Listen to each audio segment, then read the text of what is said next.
Spektakuläre Tanzchoreografien, auffällige Schritte und komplexe Formationen gehören einfach zu K-Pop dazu. Ob zu Konzertauftritten oder Musikvideos, sie machen einen großen Teil des Appeals für K-Pop aus und sind ein essentieller Bestandteil von K-Pop-Kultur. Schaut man sich nur mal die ganzen Fancover und Cover-Contests auf der ganzen Welt an. Dabei kommen den Dance-Performances in K-Pop eine große Bedeutung zu.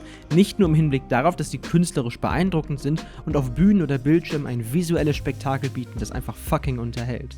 Wie ihr wisst, habe ich mich in meinen Analysen auf diesem Kanal bisher auf K-Pop-Musikvideos fokussiert.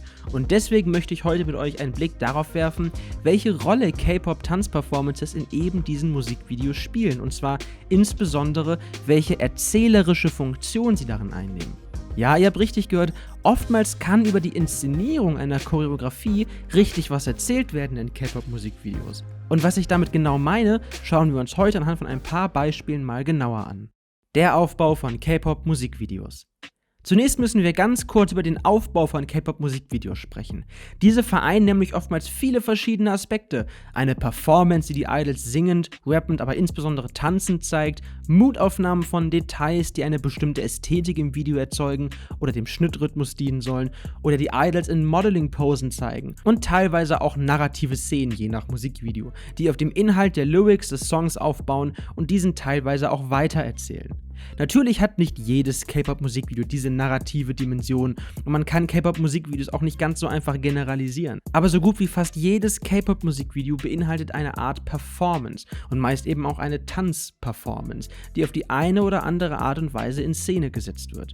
Entweder mitreißend und groß, meist mit visuell anschaulichen und manchmal auch spektakulären Setpieces, manchmal aber auch nur nebenher, im Kleinen, unauffällig, während auf der narrativen Ebene eine bedeutsame Geschichte erzählt wird. Welche Rolle diese Tanzchoreografien in K-Pop-Musikvideos alles einnehmen können, werden wir uns jetzt anhand von ein paar Beispielen genauer anschauen. TXT Loser Lover. Das MV zu Loser Lover von TXT ist ein Beispiel für ein klassisches, narratives K-Pop-Musikvideo. Denn es setzt sich zusammen aus einer Performance-Ebene, wo wir die Member beim Tanzen in der Choreografie und dabei beim Rappen und Singen sehen, und einer Narrativebene, wo mehrere einzelne Geschichten mit den Membern zu einem großen Narrativ verbunden werden, welches inhaltlich auf den Lyrics des Songs aufbaut. Getrennt sind diese beiden Ebenen dabei durch die Locations, aber eben auch die Outfits der Member. Die Performance-Ebene mit den Membern auf der Ladefläche eines riesigen Trucks ist also losgelöst von der narrativen. Und das ist ein Schema, das wir bei sehr vielen K-Pop-Musikvideos, die eine Geschichte erzählen, vorfinden. Dieses Schema ist tatsächlich auch sehr typisch für viele TXT-Musikvideos, wie etwa OX1 Love Song, Can't You See Me, Run Away oder We Lost the Summer. Ein Bezug der Performance zum Narrativ des Songs ist zwar manchmal da, so etwa in We Lost the Summer, wo es viel um Sehnsüchte nach Freiheit während des Lockdowns geht in den Lyrics und der narrativen Ebene und die Member in der Performance-Ebene symbolisch passend auf einer Flugzeuglandebahn performen, also einem Symbol für Freiheit und Abheben. Aber das sind dann meist nur kurze, symbolische Bezüge. Das Narrativ und die Performance sind im Großen und Ganzen schon voneinander getrennt und passieren nebenher. BTS On. Eine Alternative zu diesem Schema bietet On von BTS. Da gab es ja bereits einen Kinetic-Manifesto-Film zum Song On, der ausschließlich eine aufwendige Inszenierung der Tanzperformance zeigte, welche dafür im offiziellen Musikvideo extrem weichen musste. Dafür steht hier voll und ganz das Narrativ im Fokus, welches mit starken Bildern von Krieg und beladen mit religiösen Motiven spielt und damit eine Geschichte von Hoffnung erzählt. Für die Performance ist da wenig Platz, nur im letzten Drittel des MVs hat sich ein Dance-Break eingeschlichen. Ansonsten hat die Dance-Performance wenig Raum in diesem sehr narrativen Musikvideo und weicht daher in diesem Beispiel der visuellen Erzählung. BTS Permission to Dance. Ein komplettes Gegenbeispiel hierzu bildet Permission to Dance, ebenfalls von BTS. Da sind Narrativ und Performance wahnsinnig eng miteinander verknüpft und eigentlich fast untrennbar. Hier sehen wir die Member tanzen in einer Wild-West-Landschaft, also dem Sinnbild für grenzenlose Freiheit. Und das hat einen direkten narrativen Bezug. Denn Permission to Dance scheint eine Art Antwort auf Life Goes On zu sein, ebenfalls einem Song von BTS, in dessen Inhalt und auch Musikvideo die Corona-Pandemie behandelt wurden, sowie die Maßnahmen, die jegliche Konzerte und Auftritte vor Publikum unterbanden. In dem Fall machte es Sinn, zugunsten dieses Narrativs, welches hier diese Corona-Maßnahmen und deren Konsequenzen auf Performer und insbesondere BTS verarbeiten sollte, auf die Tanzperformance zu verzichten. So sahen wir in Life Goes On am Ende BTS auf einer Konzertbühne sitzend. vor menschenleeren Zuschauerrängen. Und das Fehlen der Tanzperformance hat ein narratives Gewicht. Damals konnte man nicht wie für K-Pop üblich auf Bühnen auftreten und vor Publikum tanzen und performen. Das war alles unterbunden. Deswegen machte es Sinn, die Tanzperformance aus dem Musikvideo rauszulassen.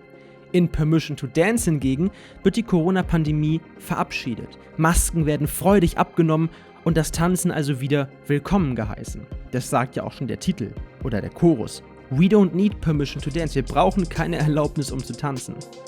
Wo das Fehlen einer solchen Tanzchoreografie in Life Goes On das tatsächliche Fehlen von Auftritten in der echten Welt unter Corona symbolisierte, steht hier das Inszenieren der Choreografie für dessen Rückkehr. Und somit hat die Performance eine immense narrative Funktion. BTS Butter. Wo wir gerade so viel bei BTS waren, Butter ist ein Paradebeispiel für ein wirklich klassisches K-Pop-Musikvideo, obwohl das Lied gar nicht auf Koreanisch gesungen und gerappt ist. Es entspricht aber dem typischen Aufbau, denn auch hier wird eine Tanzperformance inszeniert und es gibt andere Aufnahmen, die hin und her geschnitten werden und dabei ein Gesamtbild erschaffen. Allerdings gibt es keine wirkliche Narration, keine Geschichte, die erzählt wird. Wo Loser Lover klassischerweise eine Performance-Ebene und Narrativebene kontrastierte, gibt es hier bei Butter Performance-Shots und Nicht-Performance-Shots, wenn man so will, in denen halt einfach nicht getanzt wird, sondern kleine Momente dargestellt werden oder die Member am Viben zu sehen sind. Dieses Musikvideo, ebenso wie das Lied, will kein großes Narrativ spannen, sondern gute Laune verbreiten. Und dem passt sich auch die Art und Weise an, wie in diesem Musikvideo die Choreografie verwendet und inszeniert worden ist. Stray Kids Thunderous. Interessant hervorzuheben ist noch das Beispiel Thunderous von Stray Kids. Dieses Musikvideo featuret die Choreografie wirklich sehr prominent, ohne dabei ein reines Performance-Video zu sein. Wir haben Shots, in denen nicht getanzt wird und die bestimmte Dinge darstellen, wie etwa Bangchan mit Hyunjin und Felix an seiner Seite als mächtiger Anführer in einem historischen Tempel oder Hyunjin, der einen Comic von Felix liest. Doch die Choreografie ist in fast jeder Einstellung immer präsent und leitet den Zuschauer praktisch durch das Musikvideo. Das war ähnlich auch schon bei Backdoor so. Die Kamera folgt den Bewegungen, Schnitte und Zoom-Ins und Zoom-Outs akzentuieren bestimmte Schritte und Movements und als Gesamtprodukt entwickelt das Musikvideo somit eine ganz eigene Dynamik Hand in Hand mit der Tanzperformance. Die läuft hier nicht einfach nebenher, neben Shots von den Membern beim Rappen oder Singen oder modelig in die Kamera gucken. Nein, sie ist ein fester und vor allem treibender Bestandteil des Musikvideos. Wir sind jetzt einige Musikvideo-Beispiele zusammen durchgegangen und haben uns angeschaut, wie dort die Tanzperformances inszeniert und in den Gesamtkontext des Videos eingebaut wurden. Dabei haben wir viele verschiedene Möglichkeiten gesehen, wie Performances narrativ aufgegriffen werden. Manche K-Pop-Musikvideos erzählen etwas und lassen die Performance dabei nebenher laufen, um die Geschichte zu begleiten. Andere verzichten fast komplett auf die Tanzperformance und schieben das Narrativ komplett vor. Oder bauen das Fehlen der Tanzperformance sogar ins Narrativ ein. Demgegenüber stellen sich Musikvideos, in denen die Tanzperformance als treibende Kraft wirkt und fast durchgehend präsent ist. Und dann gibt es auch die Musikvideos, die die Tanzperformance einfach eine Tanzperformance sein lassen und zum Song und seinem Vibe in Szene setzen und gar nicht groß in den Vordergrund drängen müssen. Das waren natürlich nur ein paar Beispiele dafür, wie K-Pop-Tanzchoreografien in K-Pop-Musikvideos eingesetzt und mit der Message bzw. Intention des Videos verbunden werden können. Ich hoffe dennoch, dass ihr über die Beispiele ein Verständnis dafür bekommen konntet, wie vielfältig die Funktion der Tanzperformances in den Videos sein kann und dass sie überhaupt eine Funktion oder eine narrative Funktion haben können. Sie können Videos antreiben, Geschichten begleiten oder sogar erzählen. Alles in allem sind sie aber auf jeden Fall ein integraler Bestandteil der K-Pop-DNA.